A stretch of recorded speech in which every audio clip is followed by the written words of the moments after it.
హరే కృష్ణ. నేను మీ ప్రేత్మ. అందరికీ నమస్కారం అండి. మనం ఈరోజు భగవద్గీత మొదటి అధ్యాయంలో 11వ శ్లోకా చెప్పుకొని భావము భాష్యం వివరించుకుందాము. ఓం శ్రీకృష్ణ పరమాత్మనే నమః. శ్రీమద్భగవద్గీత అథ ప్రథమోऽధ్యాయः. అర్జున విషాదయోగः. సంజయ ఉవాచ అయనేషు చ సర్వేషు యథా భాగమవస్థితాః భీష్మమేవాభిరక్షంతు భవంతః సర్వ ఏవ హి. శ్లోక మరొకసారి. అయనేషు చ సర్వేషు యథా భాగమవస్థితాః భీష్మమేవాభిరక్షంతు భవంతః సర్వ ఏవ హి. భావమేమనగా, కాబట్టి కౌరవ సైన్యాధ్యక్షులందరికీ మీ వ్యూహాత్మక స్థానాలను పరిరక్షిస్తూ భీష్మ పితామహుడికి పూర్తి సహకారం అందించమని పిలుపునిస్తున్నానని దుర్యోధనుడు తన పక్షాన ఉన్న మహారాజులకు జాగ్రత్తలు చెప్తున్నట్లుగా సంజయుడు ధృతరాష్ట్రుడితో పలికాడు. భాష్యము. భీష్మ పితామహుడు తనను తాను రక్షించుకోగల సమర్థుడని దుర్యోధనుడికి బాగా తెలుసు. ద్రుపదపుత్రుడైనటువంటి శిఖండి మొదట స్త్రీ రూపంలో జన్మించి తర్వాత పురుషుడిగా మారాడు. స్త్రీ రూపంలో పుట్టినందువల్ల ఇక్కడ భీష్ములు వారు చెప్తున్నారనమాట, స్త్రీ రూపంలో పుట్టినందువల్ల నేను అతనిని ఇప్పటికీ స్త్రీగానే భావిస్తాను.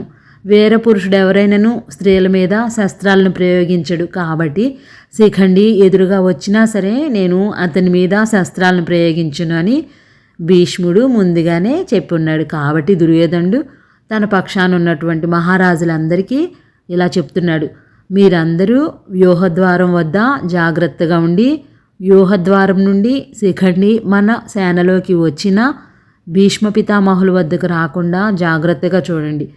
వచ్చినట్లయితే తక్షణమే శిఖండిని తరిమి కొట్టేలాగా మీరందరూ దృఢంగా ఉండండి. ఈ విధంగా శిఖండి నుండి భీష్ములు వారిని రక్షించుకోగలిగితే మనకి ఇంకా ఎలాంటి భయము ఉండదు. మిగిలిన మహారాజులను జయించటం భీష్మునికి చాలా సులభమైన పని అని దుర్యోధనుడు తన పక్షాన ఉన్న మహారాజులకి ఇలా జాగ్రత్తలు చెప్పాడనమాట. కౌరవ సేనలో భీష్మ పితామహుడు ఒక మహావృక్షం లాంటివాడు. ఆయన ఉన్నంత వరకు కౌరవ సేనకు ధైర్యం, ఉత్సాహం, అపారమైన శక్తి ఉన్నాయి. భీష్ముడు కేవలం యోధుడు మాత్రమే కాదు, కౌరవ సైన్యానికి హృదయం, ధైర్యం, ఆధారం కూడా. ఇక్కడ దుర్యోధనుడికి బాగా తెలుసు, భీష్ముడు యుద్ధరంగంలో నిలబడి ఉన్నంత వరకు పాండవులు సులభంగా గెలవలేరు. అయితే భీష్మునికి ఒక బలహీనత ఉందని కూడా అతనికి తెలుసు. అదే శిఖండి జన్మరహస్యం చెప్పుకుందాము. ద్రుపద మహారాజు కుమారుడైన శిఖండి పూర్వజన్మలో అంబ అనే రాజకుమార్తె. అంబ జీవితంలో జరిగిన అన్యాయానికి భీష్ముడే కారణమని భావించి తీవ్రమైన ప్రతీకారంతో జీవించింది. ఆమె తపస్సు చేసి భీష్ముని మరణానికి కారణమవుతాను అనే సంకల్పంతో మరలా శిఖండిగా జన్మించింది. మొదట స్త్రీ రూపంలో జన్మించి తర్వాత దైవానుగ్రహంతో పురుషుడిగా మారిన భీష్ముడు మాత్రం అతనిని స్త్రీగానే భావించాడు. అందుకే భీష్ముడు ముందుగానే ప్రతిజ్ఞ చేశాడనమాట, స్త్రీపై కానీ స్త్రీగా పుట్టిన వారిపై కానీ నేను ఆయుధం ప్రయోగించను. ఈ ప్రతిజ్ఞనే దుర్యోధనుడికి పెద్ద ఆందోళనగా మారింది. అదే దుర్యోధనుడి అంతరంగ భయం అన్నమాట. ఈ శ్లోకము భావము భాష్యము వివరించుకున్న తర్వాత అంతర్లేని ఆధ్యాత్మిక భావం తెలుసుకుందాము. ఈ సంఘటన మన జీవితానికి కూడా గొప్ప సందేశం ఇస్తుంది. ఎంత గొప్పవారైనా ఎక్కడో ఒక చోట బలహీనత ఉంటుంది. భీష్ముడు అపార పరాక్రమశాలి, ఇచ్ఛామరణ వరం కలవాడు, అజేయుడు కూడా. కానీ ఒక ప్రతిజ్ఞ కారణంగా ఆయనకు యుద్ధంలో ఒక పరిమితి ఏర్పడింది. అలాగే మన జీవితంలో కూడా కోపం, అహంకారం, మోహం, భయం, పాత బాధలు ఇవేమైనా మన బలహీనతలుగా మారవచ్చు. శత్రువు బయట ఉండకపోవచ్చు, మన బలహీనతల రూపంలో మనలోనే ఉండవచ్చు.